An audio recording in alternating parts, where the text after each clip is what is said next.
If you're watching this when I released it, it's a Sunday, which means it is time for my weekly planning session. So in today's video, we are going to be talking all about how I weekly plan and set my week up for success.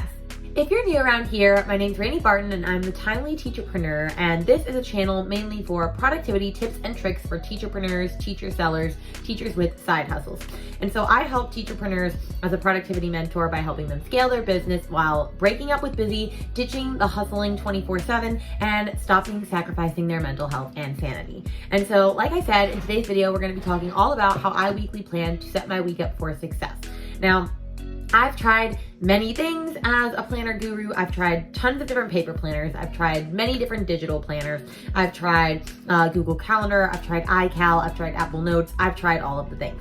And so there's one planner I've found that I absolutely love that I use for most of it, but I've added my own little things.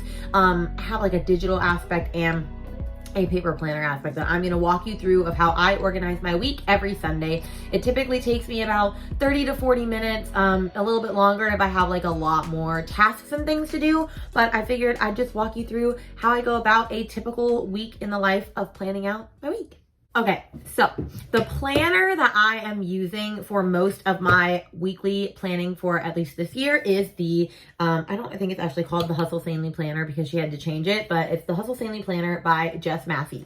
And I'm gonna show you a little bit inside of what it looks like, just a couple page throughs at this point, but I absolutely love it because we have a lot of the same ideas in mind. Like we both have, like, she calls it Focus 3, I call it Greater 3, of like 3 things to complete every day. We love having our to-do section and our habits and affirmations and all of those things. So I really, really love the way she set up a planner. I have basically my own version of this in a digital planner aspect. I just haven't made a paper planner, but that's on my list. So hopefully 2023 is when I'm hoping that that'll happen. But yeah, so I'm just gonna now walk you through and just show you how I use this planner and also Trello, because we know I'm obsessed with Trello, to plan out my week. Okay, so the first thing I do when I open my planner is actually go to the calendar section and check and see what's happening and what I need to catch up with. Like I see a bunch of circus classes, my YouTube videos, look and see if there's anything important, like my mastermind is meeting this week, and I want to make sure that I have it all scheduled in. I'll also check on my iCal, because I typically will put stuff in my iCal and then move it to here, and make sure that I have all of that stuff scheduled. I could also put to-dos for the month, but I just didn't do that. This is actually kind of going to be a weekly planning / plan with me video because I'm going to be planning this as I'm making this. But the next thing I do is I go to the week that is coming up, and I have this little Post-it note up here, and this Post-it note tells me what are the most important things that are going to be happening while I'm in this week. And so, for example, I need to start promoting my masterclass that's coming before my course, which launches on the 7th. And so I'm promoting that this week, and I need to give module 4 to my founding members so that they can get through it before the course actually launches on the 7th. So I know that those are my main priorities, basically the things that I'm launching or things that I'm promoting. And then I'll go over to my non-negotiables, which typically I only like having 3. We're going to talk about why 3 is a big number in just a minute when we get to the Greater 3 section over here. But I have 4 for this week. This week's kind of busy. So I have complete module 4 of my course, finish my farmhouse set decor. It's a music classroom set that I haven't finished and it's been taking forever. Create my weekly summer to-do schedule so that I know what I'm doing when, and then write my promo emails for my masterclass, of course. So that's all stuff that I need to do. So this, how I got these was actually going back to my list of goals that I have for myself for the year. Although I like to break goals down into 3 months at a time, because then you don't know what's going to happen within a year. Your goals could change drastically, whereas 3 months is like pretty average, that you'll probably stick to those goals if you only have 3 months to complete them. And so I pulled these from those goals. Like one of them was creating a course within 3 months, and I'm on track to do that. And another one was creating this farmhouse set decor by summer, and I gave myself quarter 2 to do it, and it's going to be done by golly. So making sure to look in on your bigger goals and see what you can do in the weekly space to actually get to that place. Then the next thing you do is to actually write a to-do list of things that I can do to break these down into smaller steps for the week, plus also just any to-do items that I might find from somewhere else, which typically this is when I will go into my Trello board and I will look at my running to-do list and see what things I could add to this week that are like small or minuscule that I could easily add to get done in the long term.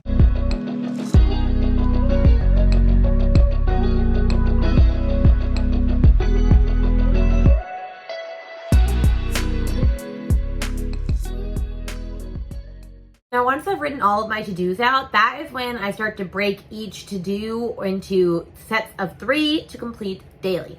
And I call that the greater 3. Now, you might have heard this from other people. It has tons of different names, but essentially what the greater 3 is taking 3 major tasks for the week, as I outlined, only I have 4 this week, and then breaking them down into smaller and actionable daily steps that you can do so that you actually accomplish those goals by the end of the week.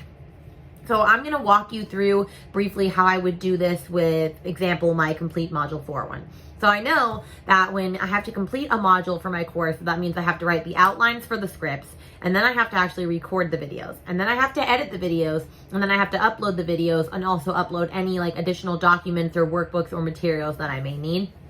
And then I have to hit publish on all of them so that they actually go out to my founding members. And then I have to let my founding members know that it's there.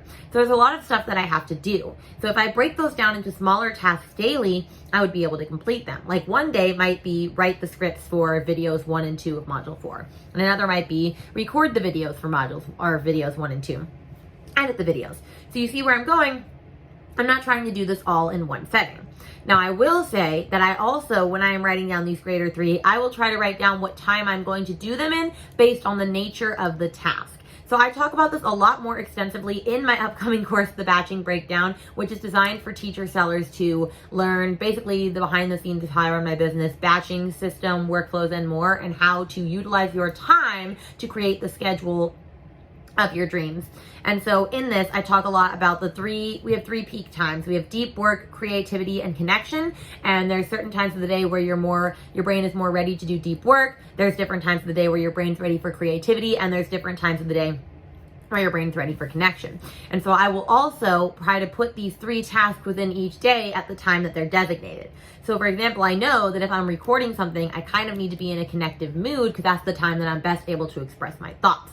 And so for me, I know that that is later in the afternoon. So I'm going to schedule recording YouTube videos later in the afternoon. But I know that in order to actually, if I was going to do my budget, which I do every Friday, I need to do that in the early morning when I'm best focused for deep work. Because if I try to do it later at night, it's just not going to happen. Once you know how your biological clock works, it's really just like a kind of a puzzle piece, trying to figure out what tasks can go when and can fit into your busy days so that you are maximizing your productivity to the most of your potential. So once I have that, I'll go ahead and I'll map all of these out. And so I'm just going to do that real quick, and then we will check back in when I'm finished. So now I've written it all out and I've mapped out everything to break it down so that I finish my 4 goals over here by the end of the week. And I'm very excited about this day. Wednesday is my last day with my kids at all, and my last day at my school. So I'm like excited and terrified all at the same time for that because I'm starting at a new school next year. Okay. Anyway, so then something that I do that's a little different that I like to have in here is these sticky notes. There are some things that don't change in here every week and that are constant. Like I have some circus classes that I teach every single week. I have YouTube videos that release every single week and different things like that. And so instead of having to rewrite it at the bottom every single week, that's where these post-it notes come in. So I will simply put them where they need to go. Like I know that I always have a Whimsically musical video come out, YouTube video on Mondays, but I also teach these 2 silks classes. Or one of these classes. And then on Tuesdays, I know that I have a YouTube video. No, that's Wednesdays. I have a YouTube video released on Wednesdays. On Tuesdays is when I have, where is it? Oh, I don't have a thing for Tuesday. Okay, I'll find it later. But I know that Thursdays, I have my mastermind and the trapeze class. On Wednesdays, I have a YouTube video, which I already did. I guess I had that twice. Lol, that's funny. Okay, and then over here on Saturdays, I have a trapeze class, and I also grocery shop in the evenings. I have my Bible study on Sunday nights, and then Friday nights is date night with the fam. And so I know that those things never change. And so every week, when I'm starting a new week, I can simply take it. Oops. I can simply take it and move it, and it's super, super easy to do. So I really love having my sticky notes in that way. And I did have them color-coded for a while, but I've just run out of all the colors that I need. So I used to have like purple with circus and yellow with YouTube and things. And I can go back to that easily. I just need to go for a post-it note run. So that's another thing that I really, really love doing. And then once I have all of that, then I can just start to fill in the rest of this, which is just habits that I'm committed to for the week and like what I'm grateful for and like all of that. But the bulk of how I weekly plan is through having my non-negotiables and my to-do list that I took from like my Trello board and also from these 4 tasks and breaking them down to make it look like this. Now, I know what you might be thinking. You might be thinking, well, what about the other parts of your business? Like, I didn't see TPT in there at all. I didn't see YouTube videos in there at all. When are you getting all of that done if it's not in your calendar? And yes, I can't actually fit everything that I need to do for a day in here. That's where you use a daily planning sheet, which I use this daily planning sheet right here. I created it. It is something that I just use every single day. And the reason that I have this is for weekly planning. But when I want to look at what I'm going to do in a day, I use that planning sheet.